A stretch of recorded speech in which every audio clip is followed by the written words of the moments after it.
പുതിയൊരു വീഡിയോയിലേക്ക് സ്വാഗതം. അപ്പോൾ നമ്മൾ പഴയ വീഡിയോയിൽ നമ്മൾ എ സി ഇൻപുട്ട് സെക്ഷനിലുള്ള ഫോൾട്ട് ഫൈൻഡിങ് എങ്ങനെയാണെന്ന് ഉള്ളത് നോക്കാമെന്ന് പറഞ്ഞല്ലോ. അപ്പോൾ എ സി ഇൻപുട്ട് സെക്ഷൻ എന്ന് പറയുന്നത് അത് ചെക്ക് ചെയ്യുമ്പോൾ ചില കാര്യങ്ങൾ ശ്രദ്ധിക്കേണ്ടതുണ്ട്. അതായത് ഏറ്റവും ഒരു ഡിവൈസിൽ, ഇലക്ട്രിക്കൽ ഡിവൈസിൽ ഏറ്റവും റിസ്ക് ഉള്ള ഒരു ഏരിയ ആണ് ഈ എ സി ഇൻപുട്ട് സെക്ഷൻ.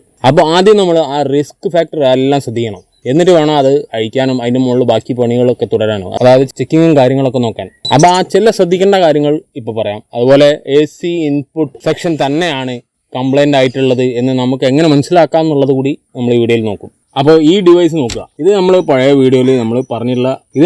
വീഡിയോയിൽ കാണിച്ചിട്ടുള്ള ഒരു ഡിവൈസാണ്, ഒരു CD പ്ലെയർ ആണ്. അപ്പോൾ ഇത് ഓൺ ചെയ്താൽ ഇവിടെ ഈ പവർ ഇൻഡിക്കേറ്റർ കത്തും. അപ്പോൾ അത് ഓണായി കാണിച്ചു തരാം. ഇപ്പോൾ ഇത് ഓൺ ആക്കിയപ്പോൾ ഇവിടെ പവർ ഇൻഡിക്കേറ്റർ കത്തുന്നുണ്ടോ? ഇത് മറ്റൊരു ഹോം തിയേറ്റർ ആണ്. അപ്പോൾ ഇതിപ്പോൾ ഓണാണ്. ഇതിവിടെ തൊടുമ്പോൾ ഉണ്ടോ സൗണ്ട്? അപ്പോൾ ഇതിൽ ഇൻഡിക്കേറ്റർ കത്തുന്നില്ല. പവർ ഓൺ ആണ്, പക്ഷേ ഇൻഡിക്കേറ്റർ കത്തുന്നില്ല. ഇപ്പോൾ ഈ പ്ലെയറിൽ നോക്കുകയാണെങ്കിൽ ഇതിൽ എ സി ഇൻപുട്ടിലല്ല കുഴപ്പം. അതേപോലെ തന്നെ ഇതിലും എ സി ഇൻപുട്ടിലല്ല കുഴപ്പം. പക്ഷേ കണ്ടാൽ ഇത് എ സി ഇൻപുട്ട് ഇല്ല എന്നുള്ളത് നമുക്ക് തോന്നുള്ളൂ. പുറമേ നിന്ന് പ്ലഗ് ഇൻ ചെയ്ത് കഴിഞ്ഞാൽ ഇതിൻ്റെ മുകളിൽ യാതൊരുവിധ ഇൻഡിക്കേറ്ററും ഇല്ല. പിന്നെ ഇതിൻ്റെ അകത്ത് അയച്ച് ഇവർ തൊട്ട് നോക്കിയപ്പോഴാണ് നമ്മൾ ആ സൗണ്ട് കേട്ടത്. അല്ലാതെ യാതൊരു ഐഡിയ ഇല്ല അത് മനസ്സിലാക്കാൻ. അപ്പോൾ നമ്മൾ പഴയ വീഡിയോയിൽ പറഞ്ഞ പോലെ എല്ലാ ഡിവൈസുകളും അങ്ങനെ നമുക്ക് ഒറ്റ നോട്ടത്തിൽ അങ്ങനെ എ സി ഇൻപുട്ടിൻ്റെ സെക്ഷനിലാണ് കംപ്ലൈൻറ്റ് എന്ന് നോക്കി മനസ്സിലാക്കാനില്ല. ചിലത് ചെക്ക് ചെയ്ത് തന്നെ മനസ്സിലാക്കണം. പക്ഷേ എന്നാലും തന്നെ ഇങ്ങനെയുള്ള ഡിവൈസുകളിലൊക്കെ വലിയ റിസ്ക് കുറവാണെന്ന് വിചാരിക്കാം. അതേസമയം ഇതൊരു CRT TVയുടെ ബോർഡാണ്. ലോക്കൽ കിറ്റ്, നമ്മൾ സാധാരണ നാട്ടിൽ നിന്ന് വാങ്ങാൻ കിട്ടുന്ന ലോക്കൽ കിറ്റ് അത്.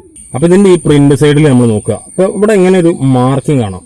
അതായത് ഈ സർക്യൂട്ട് മൊത്തത്തിൽ ഇവിടെ ഒരു അകലം പാലിച്ചിട്ട് ഇവിടെ ഒരു മാർക്കിംഗ്, ഒരു ബ്ലാക്ക് ലൈന്.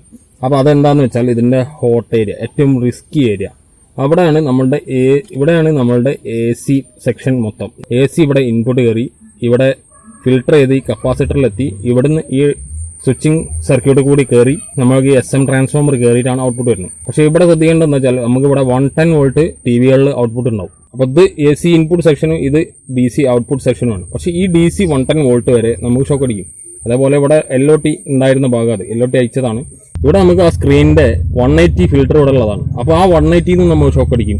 നമുക്ക് അങ്ങനെയുള്ള ഒരുപാട് സെക്ഷൻ ഇവിടെ നിന്ന് ഷോക്ക് അടിക്കാനുണ്ട്. നമുക്ക് അങ്ങനെയുള്ള ഒരുപാട് റിസ്കുകളുണ്ട്. അപ്പോൾ അതാണ് ഞാൻ അത് ഭാവിയിലേക്ക് വെച്ച്. അപ്പോൾ തുടങ്ങി വന്നിട്ടേ ഉള്ളൂ, അതുകൊണ്ട് നമ്മൾ ആ സെക്ഷനിലേക്ക് വരുന്നുള്ളൂ.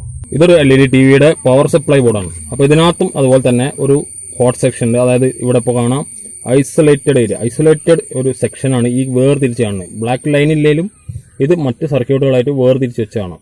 അപ്പോൾ ഈ ബോർഡിൽ ഈ സൈഡിൽ നിന്ന് ഈ ഭാഗത്തേക്കാണ് ഐസൊലേറ്റ് ചെയ്ത്. അതായത് ഇവിടെയാണ് SM ട്രാൻസ്ഫോമർ ഉള്ളത്, SM ട്രാൻസ്ഫോമർ. അപ്പോൾ ഇവിടുന്നാണ് ഈ നമ്മളെ ബോർഡ് ഫംഗ്ഷൻ ചെയ്യാനുള്ളതും ഡ്രൈവർ സർക്യൂട്ട്, LED ഡ്രൈവ്, അതിനൊക്കെയുള്ള സപ്ലൈ ഇവിടുന്ന് വരുന്നത്. ഇത്രയും ഭാഗം ഇവിടെ ഫുള്ള് ഹോട്ട് സെക്ഷൻ, അതായത് AC സെക്ഷനാണ്.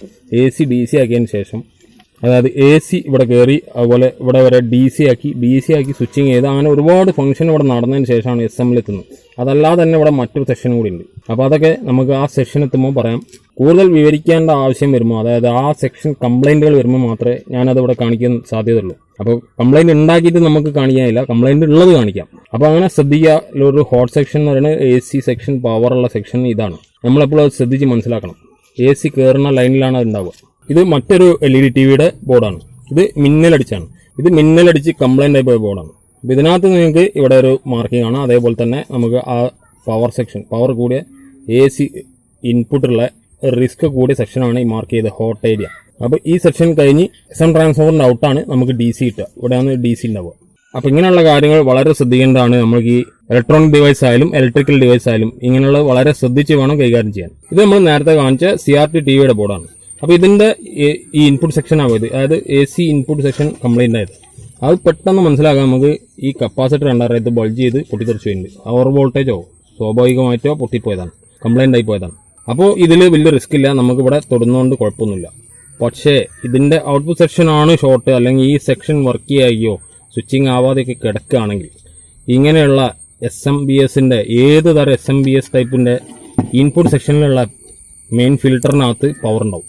ഇത് ഡിസ്ചാർജ് ആയി പോകുന്ന ഈ സ്വിച്ചിങ്ങിലൂടെയാണ്. അപ്പോൾ അത് ആ പവർ ഇവിടെ സ്റ്റോർ ആയിക്കും. അപ്പോൾ ഇത് അറിയാതെ എടുത്തിട്ട് നമ്മൾ ഈ ബോർഡ് ഇങ്ങനെയൊക്കെ പിടിക്കുകയാണെങ്കിൽ നമ്മൾക്ക് നല്ല സൂപ്പർ സുഖം കിട്ടും. അതായത് ശരിക്കും പറഞ്ഞാൽ നല്ല ഷോക്ക് അടിക്കും. കൈ പൊള്ളി കരിയാൻ മാത്രമുള്ള ഒരു പവർ അതിൻ്റെ അന്ന് നമ്മളെ ശരീരത്തിലൂടെ ഡിസ്ചാർജ് ആവും. ഇതേ അവസ്ഥ തന്നെയാണ് നമ്മളുടെ LED TVയിലുള്ള ഇങ്ങനത്തെ മെയിൻ ഫിൽറ്ററുകൾ. ഇങ്ങനെയുള്ള മെയിൻ ഫിൽറ്ററുകൾ ഇതിലെല്ലാം ഹൈ പവർ ഇവിടെ സ്റ്റോർ ആയിട്ടുണ്ടാവും. അപ്പോൾ ഇതൊക്കെ വളരെ ശ്രദ്ധിക്കാതെ നമ്മളിങ്ങനെ പിടിക്കാൻ പറ്റില്ല. നമുക്ക് പവർ ഓൺ ആണ്, സ്വിച്ച് ഊരി പ്ലഗ് ഊരി എന്ന് വിചാരിച്ച് ഇങ്ങനെ പിടിക്കാൻ പറ്റില്ല. നമ്മളിത് ഇവിടെ ഡിസ്ചാർജ് ചെയ്ത് ഒഴിവാക്കണം. ബൾബ് ഉപയോഗിച്ചോ റെസിസ്റ്റർ ഉപയോഗിച്ചോ ആണ് നമ്മൾ ഡിസ്ചാർജ് ചെയ്യുന്നത്. അപ്പോൾ അത് ആ SM സെക്ഷൻ സർവീസ് ചെയ്യുമ്പോൾ അത് ഞാൻ അതിനെ പറ്റി കാണിച്ചു തരാം. അപ്പോൾ നമ്മൾ TV വയ്ക്കുമ്പോൾ പ്രത്യേകം ശ്രദ്ധിക്കേണ്ട ഒരു സ്ഥലമാണ് എന്ന് ഈ LOT ക്യാപ്പ് വയ്ക്കുമ്പോൾ ഡിസ്ചാർജ് ചെയ്യണം. നമ്മളെ എർത്ത് വയർ ഉപയോഗിച്ചിട്ട് ഡിസ്ചാർജ് ചെയ്യണം. അതായത് നമ്മൾ ഇങ്ങനെ പിടിച്ചിട്ട് ഈ പൊക്കി പിടിച്ചിട്ട് ഇങ്ങനെ ഡിസ്ചാർജ് ചെയ്യുമ്പോൾ നമുക്ക് ഈ വയറിൽ കൂടിയും ഇതിൽ കൂടെയൊക്കെ തരിപ്പ് കിട്ടിയാൽ ഷോക്ക് അടിക്കാനും ഇന്ന് ഞെട്ടാനൊക്കെ ഉള്ള സാധ്യതയുണ്ട്. ചെറിയ തോതിൽ ഈ വയറിൻ്റെ ഉള്ളിൽ കൂടി ഷോക്ക് അടിക്കും. അപ്പോൾ അത് ഒഴിവാക്കാൻ സാധാരണ സോൾഡർ ചെയ്ത വയറാണെങ്കിൽ അതൊന്ന് ജസ്റ്റ് ചെത്തുക. ഈ വയർ കമ്പി ഒന്ന് ചെത്തിയതിന് ശേഷം നമ്മൾ സാധാരണ സ്ക്രൂ ഡ്രൈവറിന് മുകളിൽ ഇങ്ങനെ ടച്ച് ചെയ്ത്, അതായത് ഇങ്ങനെ ലോക്ക് ചെയ്ത് പിടിച്ചതിന് ശേഷം നമ്മൾ ഈ സ്ക്രൂ ഡ്രൈവർ ഈ വയറോട് കൂടി ഇതിനകത്തോട്ട് കയറ്റുക. ഇങ്ങനെ ഡിസ്ചാർജ് ചെയ്യുമ്പോൾ നമുക്ക് കൈക്ക് കുടുങ്ങാതെ രക്ഷപ്പെടും. വലിയ പരിക്കില്ലാതെ കൂളായിട്ട് ഇങ്ങനെ ഡിസ്ചാർജ് ചെയ്തെടുക്കാം. ഇങ്ങനെയുള്ള പിന്നിൽ എർത്ത് വയർ പ്ലഗ് ചെയ്ത് വെച്ചിട്ടുണ്ടാവും. അപ്പോൾ അങ്ങനെയുള്ളതാണെങ്കിൽ അത് പ്ലഗ് ഊരിയിട്ട് നമുക്ക് പഴയ നേരത്തെ കാണിച്ച പോലെ ഡിസ്ചാർജ് ചെയ്യാം. പക്ഷേ അത് സ്ക്രൂ ഡ്രൈവറിൽ കൊടുക്കാൻ കഴിയില്ല. ആ വയർ പിടിച്ച് തന്നെ ചെയ്യേണ്ടി വരും. അല്ലെങ്കിൽ ആ വയറിൻ്റെ ഹോൾസിനുള്ളിൽ ഒരു വയർ കുടിക്കാന് ശേഷം ഇതുപോലെ സ്ക്രൂ ഡ്രൈവർ കണക്ട് ചെയ്തിട്ട് നമുക്ക് ഡിസ്ചാർജ് ചെയ്യാം. ഇനി നമ്മൾ ബോർഡിലുള്ള എല്ലാം ഡിസ്ചാർജ് ചെയ്ത് കഴിഞ്ഞാലും നമുക്ക് ഈ പോയിന്റിൽ നമ്മളിവിടെ ക്ലീൻ ചെയ്യുക, നമ്മളിവിടെ ആ സ്പാർക്ക് ഗാർഡ് അല്ലെങ്കിൽ അനബോണ്ട് അങ്ങനെ എന്തെങ്കിലും ഉപയോഗിക്കുമ്പോൾ നമുക്ക് ഇതിനുള്ളിൽ നിന്ന് സ്പാർക്ക് ചെയ്യും, ഇതിനുള്ളിൽ നിന്നുള്ള വോൾട്ടേജ് അടിക്കും. അപ്പോൾ അത് നമ്മൾ ഇതുപോലെ വയർ വെച്ചിട്ട് നന്നാക്കി ഡിസ്ചാർജ് ചെയ്ത് ഒഴിവാക്കിയിട്ടുണ്ടാവണം. ഇല്ലെങ്കിൽ അത് അന്നേരം നമ്മൾ കണക്ട് ചെയ്യുമ്പോൾ മറ്റൊക്കെ നമുക്ക് അടി കിട്ടും. അതായത് ഇങ്ങനെ പണി എടുത്തുകൊണ്ട് നിൽക്കുമ്പോൾ പണി എടുക്കുന്നതിൽ നമുക്ക് പെട്ടെന്ന് ഷോക്ക് അടിക്കും. നമ്മളിത് ഇങ്ങനെ ഈ ബോർഡ് ഇങ്ങനെ ഈ TV ഒക്കെ അങ്ങനെ തള്ളി വീണ് പോകാനൊക്കെയുള്ള സാധ്യത ഉണ്ട്. അപ്പോൾ അതുകൊണ്ടൊക്കെയാണ് അങ്ങനെ വളരെ ശ്രദ്ധിച്ച് വേണം എല്ലാം ക്ലിയർ ആയിരിക്കണം നമ്മൾ വർക്ക് ചെയ്യുമ്പോൾ.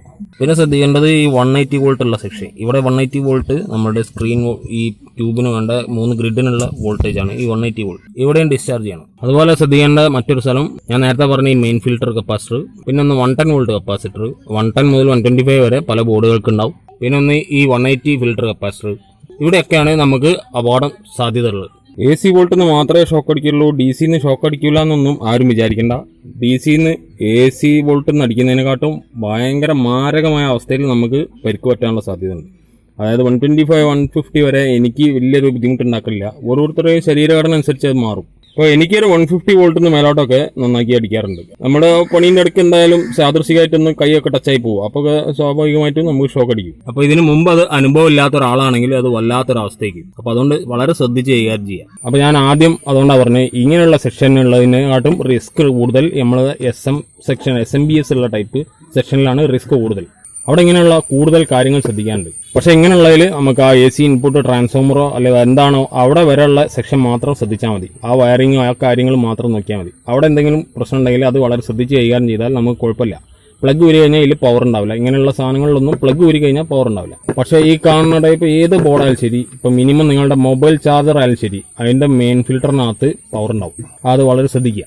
അപ്പോൾ ഇങ്ങനെയുള്ള കാര്യങ്ങൾ ശ്രദ്ധിക്കാതെ നമ്മൾ യാതൊരുവിധ ഇലക്ട്രോണിക് ഡിവൈസുകളായാലും ഇലക്ട്രിക്കൽ ഡിവൈസുകളായാലും അത് അഴിച്ച് പണിയരുത്. അപ്പോൾ നമ്മുടെ ജീവന് വരെ അപകടം വരാൻ സാധ്യതയുള്ള ഒരുപാട് പ്രശ്നങ്ങൾ ഇങ്ങനെയുള്ള കാര്യങ്ങളിൽ ഇടപെടുന്നുണ്ട്. അപ്പോൾ അത് വളരെ ശ്രദ്ധിച്ച് തന്നെ കൈകാര്യം ചെയ്യണം. ലാസ്റ്റ് ഫോൾട്ട് ഫൈൻഡിങ് നമ്മൾ വീഡിയോയിൽ യൂട്യൂബിൽ നോക്കി ചെയ്തിട്ട് ആകെ ഷോക്ക് അടിച്ച് പ്രശ്നമായി അങ്ങനെയൊക്കെ പറയുന്നതിൽ വലിയ അർത്ഥമില്ല. അപ്പോൾ അതുകൊണ്ടാണ് ആദ്യം മുൻകൂട്ടി മറ്റ് കാര്യങ്ങൾ പറയുന്നതിൽ മുമ്പായിട്ട് ഈ റിസ്കിൻ്റെ കാര്യങ്ങൾ മൊത്തം പറയുന്നത്. ഇതിപ്പോൾ ഈ ഒരു തരത്തിലുള്ള ഡിവൈസിലുള്ള റിസ്കുകളെ പറഞ്ഞുള്ളൂ. കൂടിയ ഡിവൈസുകളുണ്ട്, കൂടിയ ഒരുപാട് സാധനം ഇനി വരാനുണ്ട്. അപ്പോൾ അതിലൊക്കെ അതിൻ്റെതായ റിസ്കുകളുണ്ട്. അപ്പോൾ അതതിൻ്റെ കൂടെ തന്നെ ഞാൻ പറയാം. ഇത് തുടങ്ങുമ്പോൾ തന്നെ ഒരു വാണിംഗ്, ഒരു അലേർട്ട് എന്ന നിലക്കാണ് ഇപ്പോൾ ഈ കാര്യങ്ങൾ പറഞ്ഞുള്ളത്. അപ്പോൾ ഇന്നത്തെ വീഡിയോയിൽ അത്രയേ ഉള്ളൂ. അപ്പോൾ വീഡിയോ യൂസ്ഫുള്ളായി തോന്നുകയാണെങ്കിൽ ലൈക്ക് ചെയ്യുക. വീഡിയോ കൂടുതൽ കാണാൻ താല്പര്യമുള്ളവർ, കൂടുതൽ ടെക് വീഡിയോസ് കാണാൻ താല്പര്യമുള്ളവർ സബ്സ്ക്രൈബ് ചെയ്യുക. മറ്റൊരു വീഡിയോയിൽ കാണാം.